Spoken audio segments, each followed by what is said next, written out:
रघुनाथपुर क्षेत्र सभी तरह से पिछड़ा हुआ है। ना वहाँ यातायात है का साधन कोई है, ना सड़कें कोई अच्छी है, ना शिक्षा की कोई खास व्यवस्था है, ना कोई खास बढ़िया अस्पताल। केवल वोट लेती है। रघुनाथपुर के विकास के लिए कोई भी नेता आज तक काम नहीं किया। लालू जी रेल मंत्री हुए जी, वो अपने गांव में फुलवरिया में ट्रेन चलवाए, जी। लेकिन रघुनाथपुर की तरफ उलट कर भी आजकल भी यही हो रहा है। सभी बड़े बड़े नेता जातीय समीकरण पर नहीं वोट ले रहे हैं, बंदूक के नोक पर वोट ले रहे हैं। लेकिन अभी तत्काल जो सरकार है इसमें भ्रष्टाचार चरम सीमा पर। रघुनाथपुर के विकास के लिए सब कुछ स्वतंत्र रहना चाहते हैं, किसी के बंदिश में नहीं आना, बंदिश में नहीं जाए। कोई नेता कहे जो हाथ उठाए यही बिल पास करेंगे, ऐसा हम नहीं करते। ऐसा नीतीश काम कर दिए हैं कि आने वाले समय में उसको आने वाली पीढ़ी कहेगी कि भाई ऐसा मुख्यमंत्री कैसे हो। बदलाव आप चाहते हैं? बदलाव होना ही चाहिए, बदलाव जरूरी है, बदलाव जरूरी है, बदलाव। नमस्कार, मैं हूं अमित सिंह और आप देख रहे हैं फर्स्ट बिहार झारखंड। देखिए, बिहार में विधानसभा चुनाव होने वाले हैं और तमाम पार्टियां जो है वो कमर कस ली है।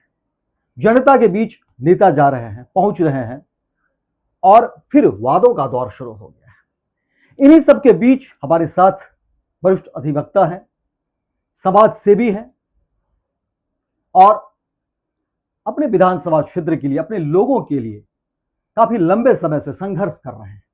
कुछ बेहतर करना चाहते हैं, कुछ अच्छा करना चाहते हैं और हमारे साथ मौजूद हैं वरिष्ठ अधिवक्ता पशुपतिनाथ चतुर्वेदी जी। सबसे पहले तो आपका स्वागत है। आप लंबे समय से अपने क्षेत्र के लिए काम कर रहे हैं, लोगों की बेहतरी के लिए काम कर रहे हैं। विधानसभा चुनाव बिल्कुल सर पर है। ऐसे में जिस तरह की परिस्थिति बन रही है, जो हालात, क्योंकि आपने एक लंबा अनुभव देखा है, राजनीतिक रूप से भी, सामाजिक रूप से भी, एक अधिवक्ता के तौर पे भी बहुत सारे केसेस आते रहे होंगे। रघुनाथपुर विधानसभा की बात अगर कर लें, जहां पर आप लंबे समय से काम कर रहे हैं, संघर्ष कर रहे हैं, क्या है वहां की जमीनी हकीकत? देखिए, आपके चैनल को धन्यवाद है। रघुनाथपुर क्षेत्र बहुत दिनों से पिछड़ा हुआ है। बहुत राजनीतिक पार्टियां वहां से जीती, बहुत नेता हुए, लेकिन आज तक कोई ने उस पर विकास की दृष्टि से काम नहीं किया है। और वह हमारी मातृभूमि है और मातृभूमि ने अपने विकास के लिए मुझे बुलाया है और मैं वहाँ तड़पती हुई जनता का आवाज़ सुनकर वहाँ गया हूँ। और 2025 के विधानसभा चुनाव में मैं एमएलए के लिए प्रत्याशी हूँ। रही बात विकास की, आज तक उस क्षेत्र का विकास हुआ ही नहीं है। रघुनाथपुर क्षेत्र में न स्वास्थ्य का विकास हुआ है, न यातायात का विकास हुआ है, न सिंचाई की कोई व्यवस्था है। सामान्य तौर पर अगर देखें तो, क्योंकि देखिए एनडीए की सरकार है, लगातार 20 वर्ष से मुख्यमंत्री हैं नीतीश कुमार, अपने कार्यों को लेकर के वो बताते हैं कि नहीं, बिहार में देखिए कितना विकास हुआ है, अलग अलग चीजों को लेकर के वो बात करते हैं। लेकिन अगर रघुनाथपुर की बात करें, क्या लग रहा है कि किन मामले में रघुनाथपुर आपका पीछे रह गया? बिहार ठीक है, वक्त के हिसाब से बिहार भी आगे बढ़ा है, ऐसा नहीं है, लेकिन रघुनाथपुर विधानसभा की बात करें तो आखिर किन किन मामलों में आपको लग रहा है कि रघुनाथपुर वाकई पीछे रह गया? रघुनाथपुर क्षेत्र सभी तरह से पिछड़ा हुआ है। ना वहाँ यातायात है का साधन कोई है, ना सड़कें कोई अच्छी है, ना शिक्षा की कोई खास व्यवस्था है, ना कोई खास बढ़िया अस्पताल है। एक रेफरल अस्पताल है जिसमें पर्याप्त चिकित्सा की व्यवस्था नहीं है और नहर वगैरह सिंचाई के गृहस्थों के लिए, किसानों के लिए पानी की कोई व्यवस्था नहीं है। भगवान भरोसे वहाँ की जनता खेती कर रही। सड़कों का तो कह रहे हैं कि नीतीश सरकार कहते नहीं, सड़कों का जाल बिछ चुका है। देखिए, केंद्र में बीजेपी और यहाँ में जो है सो नहीं नीतीश कुमार। यहाँ पर सड़कों का जो वहाँ पर जाते हैं वो निरीक्षण करते हैं, देखते हैं, सड़क एकदम बद से बदतर स्थिति में। मतलब ये जो बातें हो रही है बिहार में ही नहीं, देश में कहा जाता है कि भाई केंद्र में मोदी की सरकार, यहाँ नीतीश की सरकार और मिलकर के डबल इंजन की सरकार, देखिए सड़कों का जाल बिछा दिया, तो क्या अब ये बातें मतलब जमीनी है या नहीं। बिहार के अलग अलग जिले में तो है, लेकिन रघुनाथपुर जो है रघुनाथपुर सीमांत का में इलाका, मैंने सड़क की कोई व्यवस्था नहीं, आज ये स्थिति है वहाँ। वहाँ स्थिति है ये चलना दुर्भर है। किसी क्षेत्र में जब हम घूमते हैं, एक गांव से दूसरे गांव में जाते हैं, अपना प्रखंड स्तर से जाते हैं, सब सड़कें टूटी फूटी अवस्था में। वो जो आपका 70-72 में था, वही हाल आज भी है। मैं जाता हूँ क्षेत्र में, जी, जी। रो पड़ता हूँ वहाँ की स्थिति को देखते। सरकार केवल वोट लेती है, रघुनाथपुर के विकास के लिए कोई भी नेता आज तक काम नहीं किया है। वहाँ पर प्रधानमंत्री चंद्रशेखर जी के समय में माझी से लार स्टेशन को जोड़ने के लिए रेलवे लाइन की नापी हुई थी, पास हुआ था, जबकि ममता बनर्जी वहाँ पर रेल मंत्री थी। जी, जी। लेकिन जब चंद्रशेखर जी की सरकार गिर गई, तो दूसरी सरकारें आई तो उसको ठंडे व्यवस्था में फेंक दी। वहाँ ट्रेन के लिए पैदल चलना पड़ता है, बस सुविधा नहीं है, सड़क नहीं है।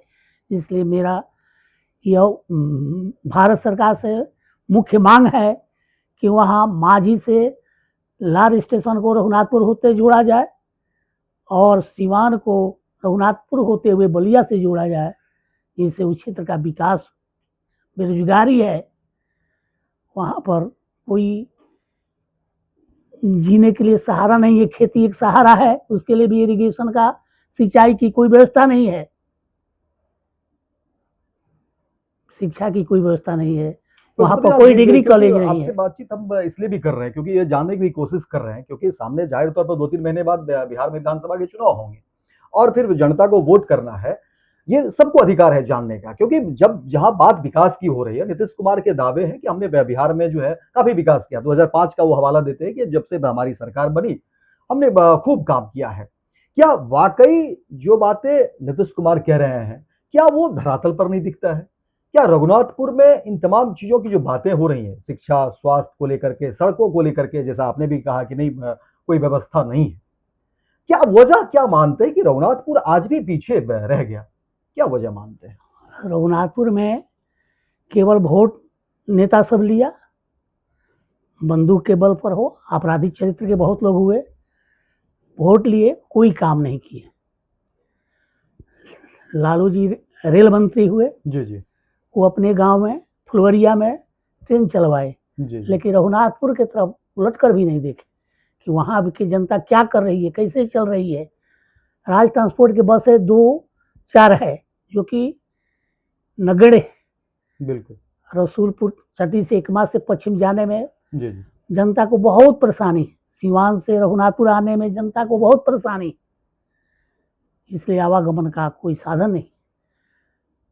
2010 से अगर हम देखते हैं, 2010 में आरजेडी के वहाँ में विधायक थे, फिर 2015 में देखते हैं कि फिर बीजेपी को लोगों ने बहुमत दिया, फिर 2020 में भी बीजेपी को बहुमत दिया। क्या जो बातें कही गई थी, जो दावे किए गए थे, क्या वो दावे पर ये लोग उतर नहीं पाए? कोई विकास नहीं है। अरे वहाँ की जनता त्राहिमाम कर रही है, कोई वहाँ विकास नहीं हुआ है। आवागमन का विकास हुआ है, शिक्षा का विकास हुआ है, क्या चिकित्सा का विकास हुआ है। समीकरण पर लोग उलझ जा रहे हैं? हाँ, देखिए अगर देखेंगे, देखिए प्रजातंत्र का जी, जी, ये अवगुण है। जी, जी, जाति पर जातीय समीकरण बनाकर, जी, जी, अपराधी पृष्ठभूमि वाले वहाँ खड़े होकर, धर्म के नाम पर, जी, जी, मजहब के नाम पर लोग वोट लेते हैं, जो कि प्रजातंत्र में नहीं होना चाहिए। जी, जी। चुनाव आयोग को भी इस पर ध्यान देना चाहिए कि कौन राजनीतिक पार्टियां कितने अपराधी पृष्ठभूमि के लोगों को टिकट दे रही है। चुनाव आयोग का कर्तव्य है देश को बचाने के लिए, लोकतंत्र को बचाने के लिए, कि चुनाव ठीक से कराएं। बिल्कुल, क्योंकि देखिए आप एक बड़े अधिवक्ता माने जाते रहे हैं, लोगों का आपके ऊपर विश्वास है, आपने एक लंबा जर्नी देखा है, आपका करियर भी इतना लंबा रहा, बहुत सारे कामकाज, बहुत सारी चीजें आपके सामने से गुजरी होगी। क्या आज भी लोग इन सब चीजों को मानते हैं? चर्चा होती है, देखिए जब भी चुनाव की बात होती है तो कहा जाता है कि नहीं, चुनाव में जाति हावी होना ही होना है। लेकिन क्या आज भी इतना वक्त बीत जाने के बाद भी कह सकते हैं कि इतने बड़े पैमाने पे एजुकेशन हो रहा है, लोगों की शिक्षा हो रही है, सब कुछ हो रहा है, क्या आज भी ये प्रासंगिक है, या ये बातें इतना मजबूर कर दे रहा है लोगों को कि लोग जाति पर वोट कर दे रहे हैं, धर्म के आधार पर लोग वोट कर दे रहे हैं? ये है क्या आज भी? अभी अभी आजकल भी यही हो रहा है। सभी बड़े बड़े नेता जातीय समीकरण पर ही वोट ले रहे हैं, बंदूक के नोक पर वोट ले रहे हैं हर क्षेत्र में। लेकिन नीतीश कुमार कहते हैं कि नहीं, हमने तो जंगल राज से छुटकारा दे दिया। वो जब भी मंच पर, या उनके नेता खुद मुख्यमंत्री नीतीश कुमार की बात करें, या फिर एनडीए के तमाम जो नेता हैं, वो किसी मंच पर अगर अपनी बात रखनी हो तो वो लालू प्रसाद यादव को कोसते हैं, लालू परिवार को कोसते हैं, आरजेडी को कोसते हैं और उनके शासन काल को कोसते हैं। क्या नीतीश कुमार या नीतीश कुमार की पार्टी या एनडीए के तमाम नेता जो कह रहे हैं कि हम ये सुशासन की सरकार है, वो तो कहते हैं कि सुशासन की सरकार है। नहीं, धरातल पर नहीं, धरातल पर सुशासन की सरकार नाम की सरकार है। अभी भ्रष्टाचार भरा हुआ है। सिवान के जी जी जो सर्वे हो रहा है जी जी उसमें हर एक किसान जी जी कहीं से पैसा खा गए, एक खतियान निकालने के लिए 1000 रुपया, 2000 रुपया, 4000 रुपया लूट मचा हुआ है। वहां की जनता करा रही है, नीतीश जी के शासन में जनता करा रही। इतना भ्रष्टाचार बोलबाला है, कोई भी ऑफिस बिना पैसा लिए हुए काम नहीं करता। जमीन सर्वे में परेशानी है, बहुत बड़ा है। हम सीओ के विरोध पेपर में भी निकाले हुए, भ्रष्टाचार लगे हुए। वहां पर कलेक्ट्रेट में रिकॉर्ड रूप में पैसा दिया जाता है, लोगों के काम नहीं हो रहा है। लोग त्राहिमाम मर रहे हैं, गरीब कितना चिल्लाएगा, कहाँ तक कहेगा, नेता सही कहेगा। जब घोषणा हुई थी नीतीश कुमार का, तो ये कोशिश थी, सरकार की कोशिश थी कि अगर जमीन सर्वे का काम हो जाएगा तो विवाद खत्म हो जाएगा। नहीं, विवाद और उलझ गया है, घर घर विवाद उलझ गया है। नीतीश जी को हम मैंने जब हम थे, चिट्ठी 2-4 वर्ष पहले ही लिख चुके थे जी। ये आप ऐसे कराइए, 2 भाइयों की लड़ाई है, खेत है, हर खेत पर प्लॉट पर अपने कर्मचारी को भेजिए, उसका जमाबंदी सुधारे और सर्वे का काम इससे आसानी से होगा। वही काम आज ये करा रहे हैं, लेकिन 5 बरस से जनता वहां करा रही है। मैंने भ्रष्टाचार बड़े पैमाने पर, बहुत उतना भ्रष्टाचार बिहार के कहीं कोना में है अथवा नहीं तो नहीं मना हम है, लेकिन सिवान का दुर्दशा हम देख चुके हैं। अच्छा, जब नीतीश कुमार, क्योंकि 2 बार आ चुके हैं तेजस्वी के साथ भी, उसको आप उस समय को कैसे देखते हैं जब नीतीश कुमार तेजस्वी के साथ आते हैं, सरकार बनाते हैं? क्योंकि आपका एक अनुभव रहा है राजनीतिक ग्रुप से भी कह सकते हैं, लेकिन एक अधिवक्ता के तौर पर, एक सामाजिक कार्यकर्ता के तौर पर किस नजरिए से देखते हैं उस तरह के सिचुएशन? देखिए, नीतीश जी जो पब्लिक कहती है जी पलटूराम है इस पार्टी में, उस पार्टी में, वहीं भी पहले किए थे कुछ काम। विकास पुरुष पहले काम किए हैं। अच्छा, पहले टर्म को आप हाँ अच्छा किए थे। जब टीएन सेशन चुनाव कराए थे और भ्रष्टाचार को, इलेक्शन का भ्रष्टाचार को मिटाए थे, उसके बाद ये आए थे, मुख्यमंत्री बने थे, कुछ काम किए। मुख्यमंत्री नीतीश कुमार के पहले फेज को आप सही मानते हैं? हाँ, सही मानते हैं, लेकिन इस समय जितने बार काम किए कोई पर्याप्त काम नहीं हुआ। क्या वजह हो गई कि नीतीश कुमार, जिसकी प्रशंसा आप भी कर रहे हैं, पहले टर्म की प्रशंसा आप भी कर रहे हैं, कई लोग मानते हैं कि नहीं, नीतीश कुमार जब 2005 में आए थे, वाकई उन्होंने अच्छा काम किया, लेकिन ऐसा क्या हो गया कि उसके बाद चीजें बदल गई? जिस बात के लिए नीतीश कुमार जाने जाते रहे, विकास को लेकर के, अलग अलग चीजों को लेकर के, क्या ऐसा हो गया कि फिर? और तो भगवान जाने, लेकिन कोई उनके रीजन में अच्छा काम नहीं हो रहा है।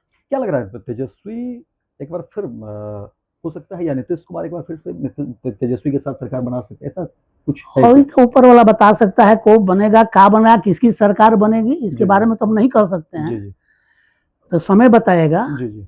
लेकिन अभी तत्काल जो सरकार है इसमें भ्रष्टाचार चरम सीमा पर है।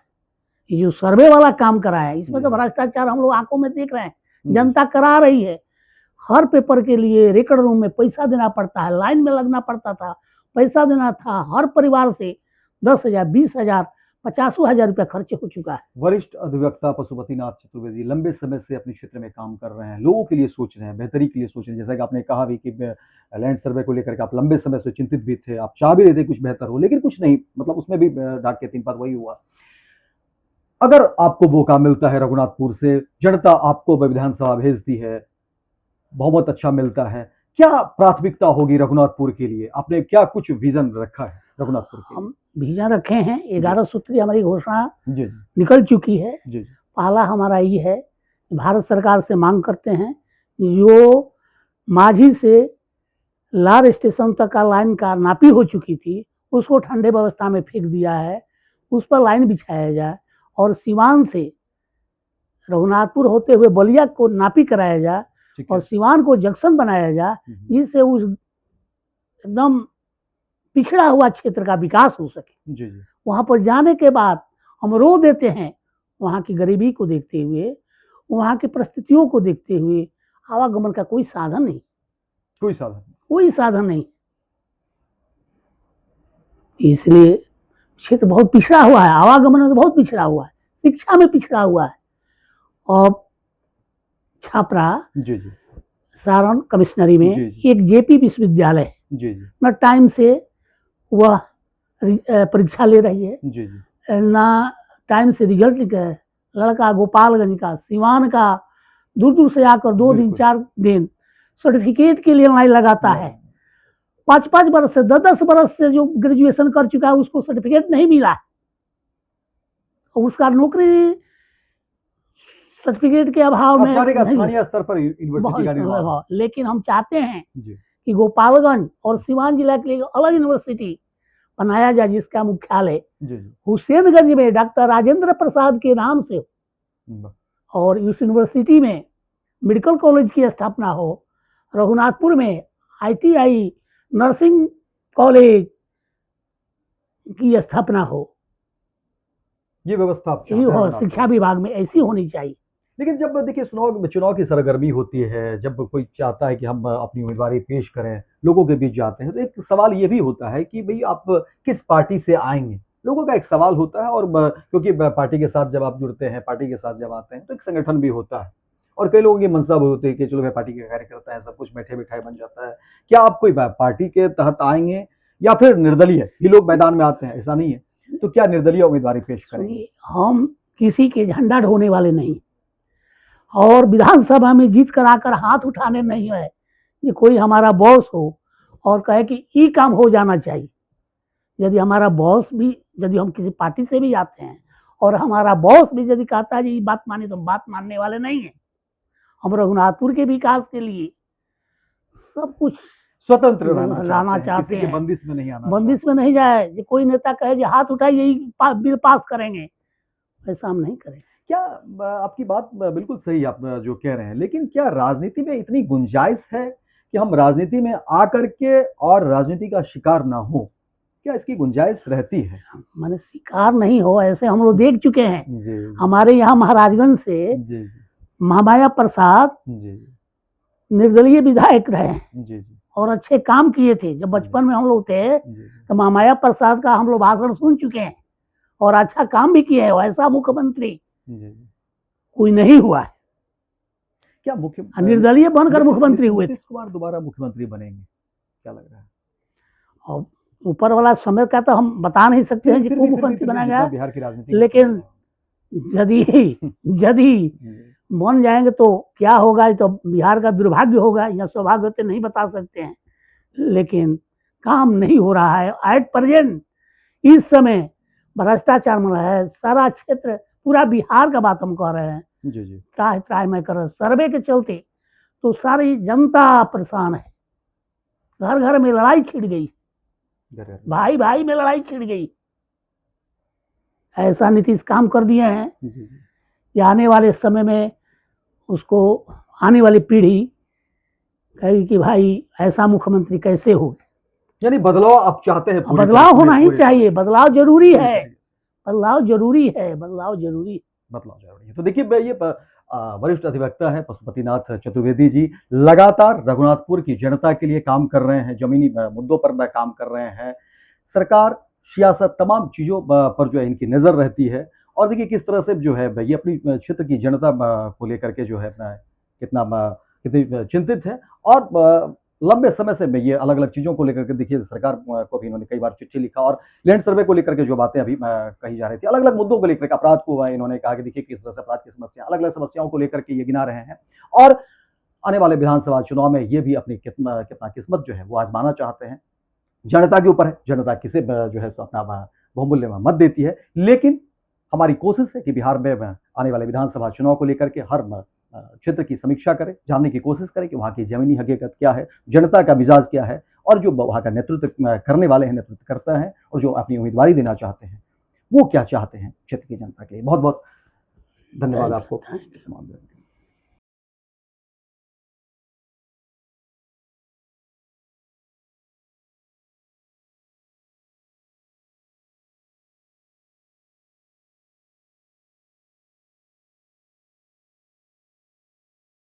पनोरमा ग्रुप, जो सोचता है वो करता है।